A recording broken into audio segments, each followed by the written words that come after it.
Nothing prepares you for deep space. The vastness of it all. Some say it makes them feel small, insignificant. I can't say I share that feeling.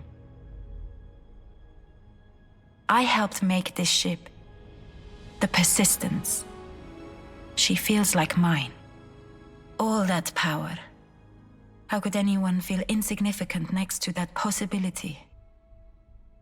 Persistence is the name of the spaceship you are stuck on and you have to survive.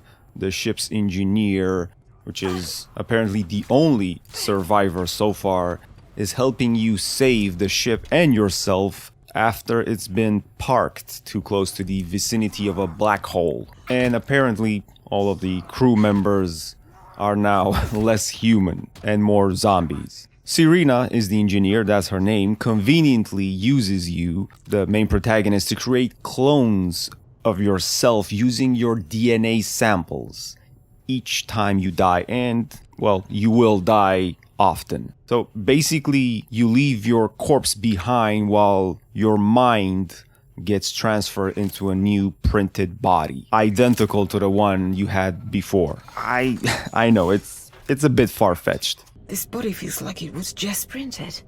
Oh, Zimri, you don't know how good it is to hear from you. Your new muscles are going to be stiff.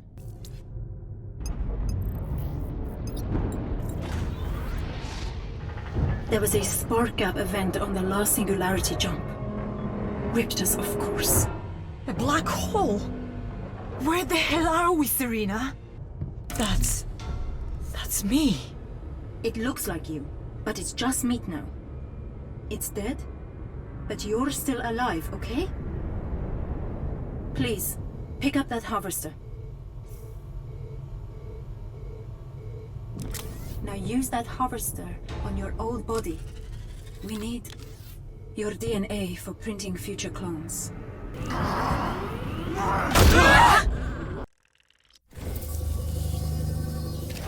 Well, at least that's a quick death, I suppose. Small mercies, right? It gets even more interesting, because if you search around the ship, you are able to find different crew members, each with their own story. They kind of explain to you how they died. And now, if you scan their DNA, you can actually print their bodies as well. Each body comes with a different passive ability. So, as creepy as it sounds, at least there's some diversity, and it gives you motivation to keep finding new crew members. The story is by far the most attractive part of the game. It's like reading a short but pretty good sci-fi book. While it did take forever to find a new area where it will trigger a new scene, I kept persisting throughout the game, pun intended, just so I can uncover more and hopefully be able to see what else is going to happen. I emphasize the story is the only thing that kept me going, not the gameplay.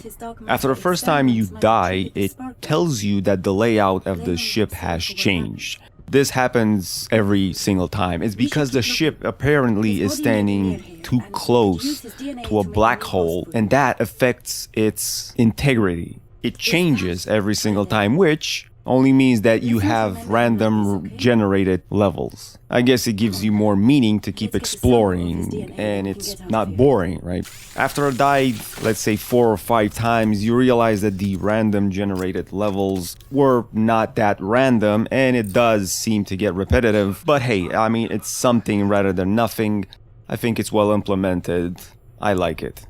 You lose your equipment upon death, but you don't lose the materials you gathered. Fear not, you can always make more. You have plenty of resources. In 5 minutes of gameplay, you gather so much stuff. You can upgrade your body, which is the character you keep reprinting. You can craft different melee or range weapons, different type of explosives. You have like this gravity bomb. Basically just a lot of stuff that will help you survive the ship. The Valkyrie was one of my favorite weapons. I found that it was pretty much one hit for every single enemy.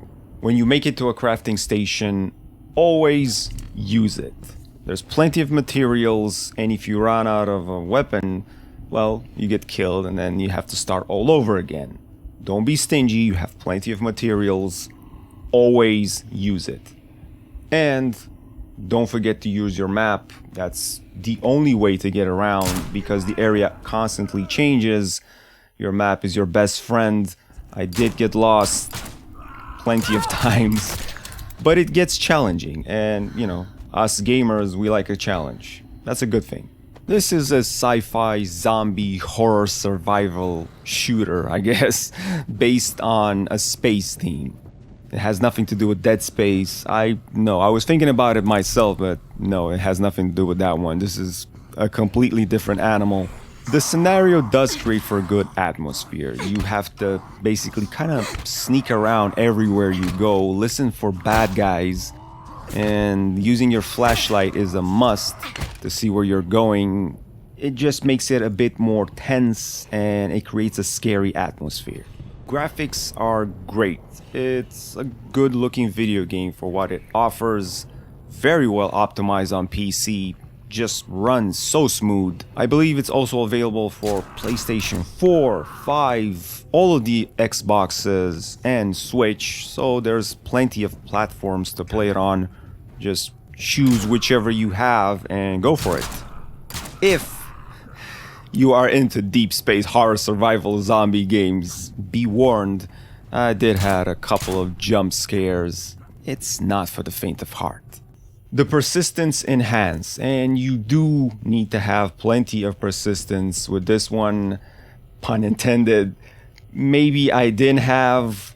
I was kind of playing Chivalry 2 all the time, so I had to put this aside. That's a different video. But honestly, it's a good one. I see no complaints with this game. It's solid, it offers exactly what it says, and it does it pretty well. I am Rocashu. Thank you so much for watching, guys. Happy gaming. We should keep looking. His body may be near here, and we could use his DNA to make a new host for you. Is that... Faraday. Let's not remember him like this, okay? Come on. Let's get a sample of his DNA, then we can get out of here.